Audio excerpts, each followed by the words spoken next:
Assalamualaikum warahmatullahi wabarakatuh. Pertama-tama, marilah kita memberikan puji dan puji syukur atas kehadirat Allah Subhanahu wa taala, yang mana berkat rahmatnya lah kita dapat berkumpul dalam keadaan sehat walafiat, walaupun dalam keadaan secara virtual. Salawat serta salam tak lupa pula selalu tercurahkan kepada baginda Nabiullah Muhammad SAW, yang mana karena beliaulah kita sampai berada pada titik ini, dari alam yang biadab menuju zaman yang beradab. Baiklah, saya Delvana Hendra, mahasiswa Universitas Muhammadiyah Palu, Fakultas Kesehatan Masyarakat, semester 4, akan sedikit memaparkan materi tentang manajemen mutu pelayanan kesehatan. Baik, langsung saja ke poin pertama di manajemen mutu pelayanan kesehatan. Pengertian manajemen mutu pelayanan kesehatan rumah sakit. Di sini kami beranggotakan 8 orang.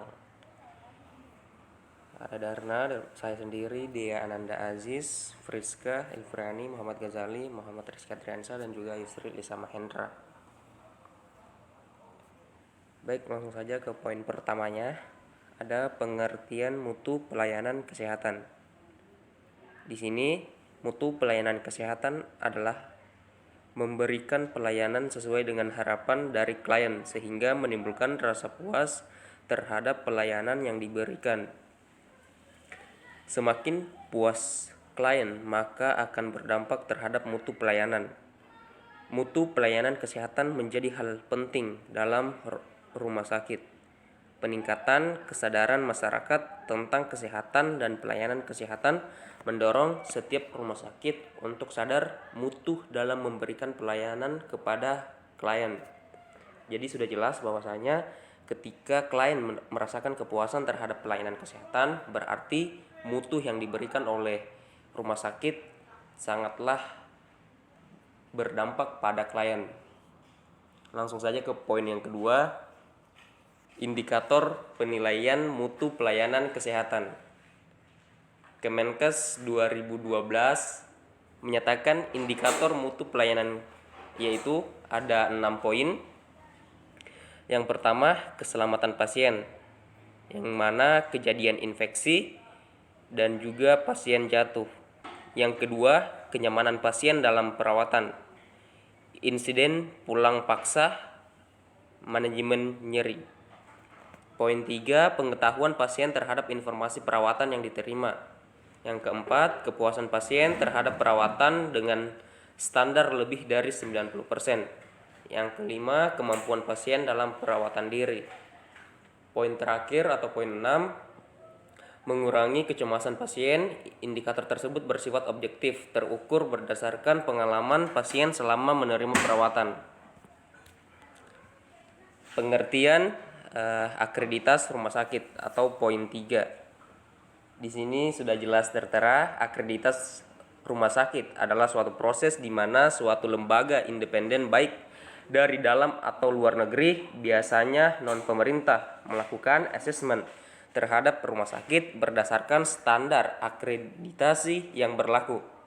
Rumah sakit yang telah terakreditasi akan mendapatkan pengakuan dari pemerintah karena telah memenuhi standar pelayanan dan manajemen yang ditetapkan. Jadi sudah jelas teman-teman bahwasanya ketika ada rumah sakit yang sudah terakreditasi pengakuannya dari pemerintah, itu pelayanannya sudah bisa dikatakan sudah memenuhi standar. Itu pengertian dari akreditasi rumah sakit. Selanjutnya poin keempat, persepsi mutu pelayanan kesehatan. Di poin keempat ini ada beberapa pengertian, yaitu setiap mereka yang terlibat dalam layanan kesehatan seperti pasien, masyarakat dan organisasi masyarakat, profesi layanan kesehatan, dinas kesehatan dan pemerintah daerah pasti mempunyai persepsi yang berbeda tentang unsur penting dalam menentukan mutu layanan kesehatan. dan perbedaan pendidikan, pengetahuan, pekerjaan, pengalaman, lingkungan, dan kepentingan. Ya, di poin ini juga kita bisa melihat pasti ada perbedaan antara pengertian dari mutu pelayanan kesehatan. Seperti yang pengertian menurut dinas kesehatan, organisasi masyarakat, dan juga pemerintah daerah. Pasti ada menentukan mutu layanan kesehatan dan perbedaan pendidikan, tentunya pengetahuan, pekerjaan, pengalaman, lingkungan, dan kepentingan. Langsung saja ke poin yang selanjutnya, yaitu standar mutu pelayanan kesehatan. Di poin 5 ini kita bisa melihat ada beberapa pengertian. Di poin 5, standar mutu pelayanan kesehatan, yaitu untuk menjaga pelaksanaan program pelayanan kesehatan agar tetap berpedoman kepada standar yang telah ditetapkan, maka disusunlah pedoman petunjuk pelaksanaan, yaitu pernyataan tertulis yang disusun secara sistematis dan yang keputusan dan atau dalam melaksanakan pelayanan kesehatan. Untuk mengukur tercapai atau tidaknya standar yang telah ditetapkan, maka dipergunakan indikator atau tolak ukur, yaitu ukuran kepatuhan terhadap standar yang telah ditetapkan. Semakin sesuai sesuatu yang diukur dengan indikator, semakin sesuai keadaannya dan dengan standar yang telah ditetapkan. Jadi teman-teman, di sini sudah jelas bahwasanya untuk mengukur standar mutu pelayanan kesehatan tentunya kita harus ada pernyataan tertulis yang disusun secara sistematis yang dipakai sebagai pedoman oleh pelaksanaan dalam mengambil keputusan atau dalam melaksanakan pelayanan kesehatan. Dan juga kita bisa mengukur apakah pedoman ini tercapai atau tidaknya standar yang telah ditetapkan dengan menggunakan indikator atau tolak ukur, yaitu kepatuhan terhadap standar yang telah ditetapkan. Ketika semakin patuh atau semakin sesuai dengan yang diukur dengan indikator tersebut, maka semakin sesuai keadaannya dengan standar yang telah ditetapkan. Itu standar mutu pelayanan kesehatan. Kemudian poin 7 adalah manfaat program mutu kesehatan. Di sini di manfaat mutu program kesehatan, program mutu kesehatan mempunyai dampak positif bagi berbagai pihak. Ya, itu sudah pasti. Bagi negara, pemerintah, masyarakat, tenaga kesehatan, rumah sakit, tenaga medis, dan tenaga kesehatan. Dengan penerapan program mutu kesehatan mendorong perubahan pelayanan rumah sakit yang lebih berkualitas dan peningkatan kerjasama antara disiplin, profesi, dan perawatan pasien yang dapat meningkatkan mutu pelayanan dan menambah kepercayaan masyarakat terhadap rumah sakit. Dengan adanya proses akreditasi rumah sakit yang baik dan profesional dapat meningkatkan citra pelayanan kesehatan di negara kita di mata masyarakat internasional. Akreditasi rumah sakit mempunyai dampak positif terhadap kualitas perawatan yang diberikan kepada pasien dan kepuasan pasien. Ya, di sini kita bisa melihat dari manfaat program mutu kesehatan.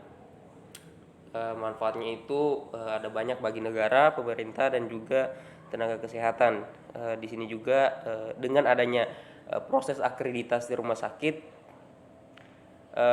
dia bisa meningkatkan citra pelayanan kesehatan untuk meningkatkan masyarakat internasional.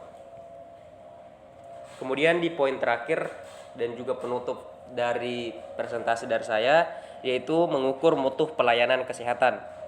Di sini kita bisa melihat ada 4 poin teman-teman untuk mengukur mutu pelayanan kesehatan. Poin pertama, membentuk kelompok mutu pelayanan kesehatan. Tentunya ketika kita ingin membuat pelayanan kesehatan, kita harus membentuk dulu kelompok-kelompoknya. Kemudian yang kedua, menyusun standar pelayanan kesehatan. Yang ketiga, memilih teknik pengukuran mutu. Kemudian poin terakhir atau poin 4, pengukuran mutu dengan cara membandingkan standar pelayanan kesehatan dengan kenyataan yang tercapai. Ya, sudah jelas teman-teman bahwasanya ini adalah saling berkesinambungan antara 4 poin ini, di mana kita harus membentuk dulu kelompoknya agar mutu pelayanan kesehatan ini tercapai. Kemudian poin yang kedua, kita menyusun standar pelayanan untuk tolak ukur kita mencapai pelayanan kesehatan itu. Kemudian yang ketiga, memilih teknik pengukuran. Kemudian yang keempat, pengukuran mutu dengan cara membandingkan standar pelayanan kesehatan dengan kenyataan yang tercapai. Ini juga sudah jelas bahwasanya jangan sampai kita mengukur pelayanan kesehatan bukan yang dirasakan oleh pasien itu sendiri atau masyarakat yang berada di rumah sakit atau di pasien tersebut. Karena pelayanan kembali lagi kepada pengertian tadi, ketika kita bisa memberikan kepuasan kepada klien, berarti mutu pelayanannya itu bagus atau berkualitas di rumah sakit itu. Jangan sampai di poin 4 ini kita sebaliknya, kita membuat perbandingan standar pelayanan kesehatan tetapi tidak tercapai dengan kenyataan yang berada di lapangan. Baik, mungkin itu saja presentasi dari saya terkait dengan mutu pelayanan kesehatan di rumah sakit. Saya Delpana Hendra mengucapkan banyak-banyak terima kasih kepada dosen yang telah memberikan tugas kali ini untuk menambah wawasan dan pengetahuan bagi kami. Saya juga berterima kasih kepada semua teman-teman yang telah berpartisipasi agar selesainya tugas kali ini. Saya akhiri, fastabiqul khairat. Wassalamualaikum warahmatullahi wabarakatuh.